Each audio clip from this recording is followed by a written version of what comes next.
Ana je rođena u junu 1929. godine. Ana je imala skoro 4 godine kada je Hitler došao na vlast. Porodica Frank je tada odlučila da se preseli u Amsterdam, Holandiju. Nemačka napada Poljsku 1. septembra 1939. godine i tada otpočinje Drugi svetski rat. Porodica Frank 6. jula 1942. krišom odlazi u kuću u kojoj je smešteno preduzeće Ota Franka u Amsterdamu i sakriva se. Tamo će boraviti više od 2 godine skrivena. Još jedna porodica potražila je bezbednost u skrovištu. To su Herman i Auguste van Pels sa njihovim sinom Peterom. Pridružuje im se i Fritz Pfeffer. On je poznanik porodica Frank i van Pels. Skrivenima pomažu 4 Otova saradnika: Mip Gis, Viktor Kugler, Johannes Klaiman i Beb Foskuil. Oni krišom donose hranu u skrovište, a ponekad i knjige i časopise. Ana obožava čitanje. Ona čita puno knjiga u skrovištu. Ponekad piše u dnevniku šta o tim knjigama misli. U leto 1943. Ana sve više uživa u pisanju.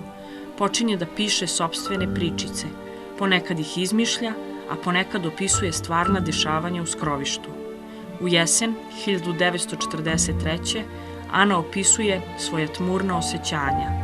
Kada li će se ovaj rat napokon završiti? Početkom avgusta policija upada u tajno skrovište i hapsi svih 8. Odatle ih šalju u različite koncentracione logore.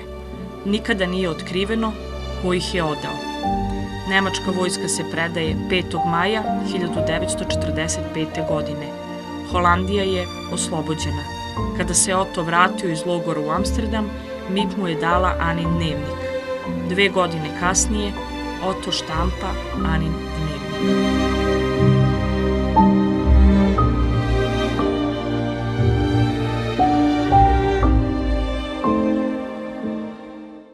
Nisam pisala nekoliko dana, jer sam želela da prvo razmislim o ovom svom dnevniku. Neobično je da neko kao ja piše dnevnik. Ne samo zato što to nikada nisam ranije činila, već i zato što mi izgleda da niti će mene samu, niti ikoga drugoga kasnije interesovati tajne srca 13-godišnjakinja. Učenice, ipak, šta mari, ja želim da pišem. I više nego to, ja želim da iznesem sve ono što leži duboko sakriveno u mom srcu. Papir trpi više od ljudi, kaže poslovica. Jevreji moraju nositi žutu zvezdu, Jevreji moraju da predaju svoje bicikle, Jevrejima se zabranjuje da se služe tramvajima i ne smiju voziti kola. Jevrejima je dozvoljeno da pazare samo od 3 do 5 časova i to jedino u radnjama sa natpisom Jevrejska radnja.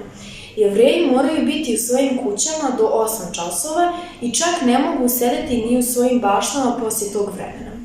Jevrejima se zabranjuje posjećivanje pozorišta, bioskopa i ostalih mjesta za razonodu.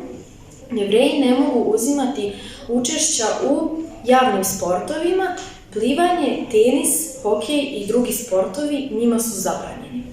Jevreji ne smiju posjećivati hrišćane, Jevreji moraju ići u jevrejske škole i još mnogo sličnih ograničenja. Skrivat ćemo se u zgradi gdje je tatina kancelarija. Za neupućenog čovjeka bit će teško da ovo razume, ali ću ja kasnije to objasniti. U glavnom ulazu nalaze se druga vrata koja vode na stepenice. Na vrhu stepenice nalaze se još jedna vrata sa mutnim staklom na kome je crnim slovima ispisano kancelarija. To je prostrano. Kancelarija, vrlo visoko, vrlo svjetla i puna. Iz Krallerove kancelarije, pored skladišta za ugalj, ide dugačak hodnik sa 4 stepenika na kraju i vodi u najsvečaniju odaju cijele zgrade.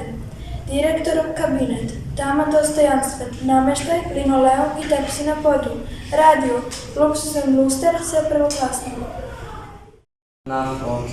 Edith Frank starb am 6. Januar 1945 im Frauenlager Auschwitz-Birkenau an Hunger und Erschöpfung. Margot und Anne wurden Ende Oktober mit einem sogenannten Evakuierungstransport in das KZ Bergen-Belsen in der Lüneburger Heide deportiert. Als Folge der katastrophalen hygienischen Zustände brach dort im Winter 1944/1945 eine Typhusepidemie aus, der Tausende der Häftlinge zum Opfer fielen. Darunter waren auch Margot und wenige Tage später Anne Frank. Ihr Todesdatum muss zwischen Ende Februar und Anfang März liegen. Die Leichen der beiden Mädchen liegen wahrscheinlich in den Massengräbern von Bergen-Belsen.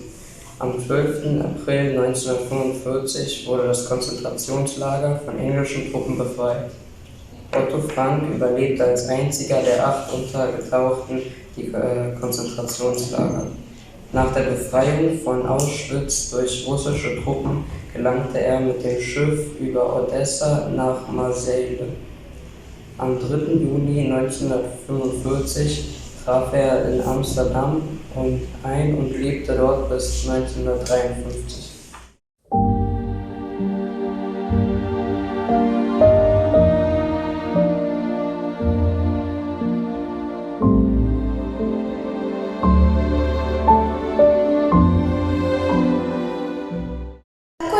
To da niko ne mora čekati ni trenutak da bi počeo sve činiti boljim.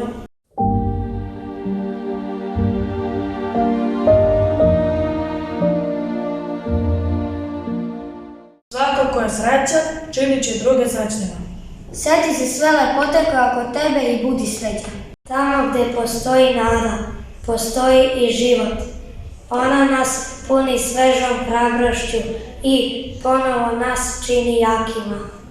Ljudi ti mogu reći da začutiš, ali to te ne sprečava u tome da imaš vlastito mišljenje.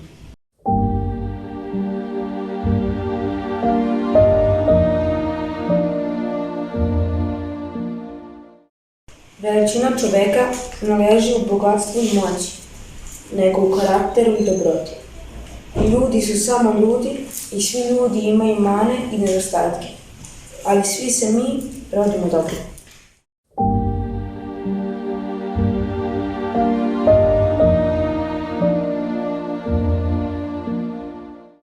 Na duge staze, najooštrije oružje, od svih jeste dobra i nježna duša.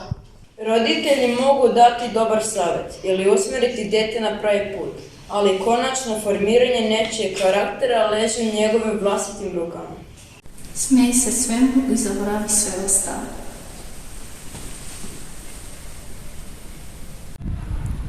Wir alle leben mit der Hoffnung, glücklich zu sein.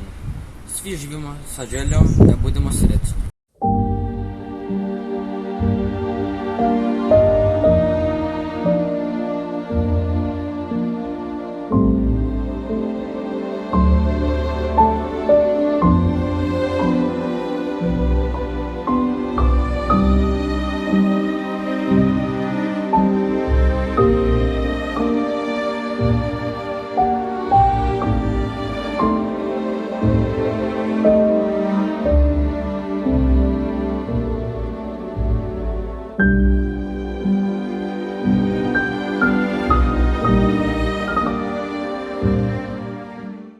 Porodica Frank je 2 meseca provela u logoru Auschwitz. Nakon toga porodicu razdvajaju Janu i njenu sestru Margot Frank početkom novembra 1944. godine.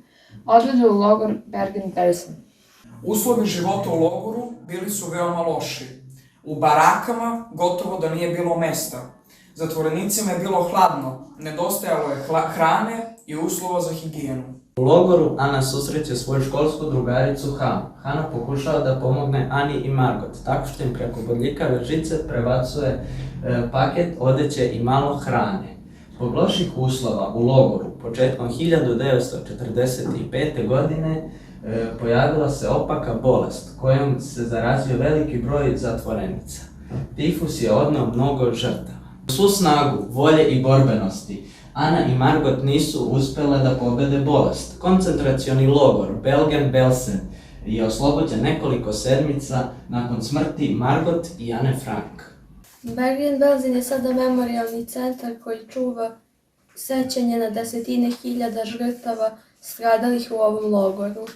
U martu i aprilu svake godine se obeležava godišnjica oslobođenja logora. U martu i aprilu svake godine se obeležava godišnjica oslobođenja logora. U memorijalnom centru Bergen-Belsen je sahranjeno preko 50.000 pripadnika različitih evropskih nacija. Kultura sećanja je veoma bitna za srpski narod. Predstavnici Generalnog konzulata Republike Srbije u Hamburgu svake godine odaju počast žrtvama Bergen-Belsena. Planirano je da i ove godine zajedno sa predstavnicima dopunske škole na srpskom jeziku u Hamburgu prisustvuju komemoraciji u Bergen-Belsenu. Draga Ana, naša je obaveza da pamtimo i da znamo.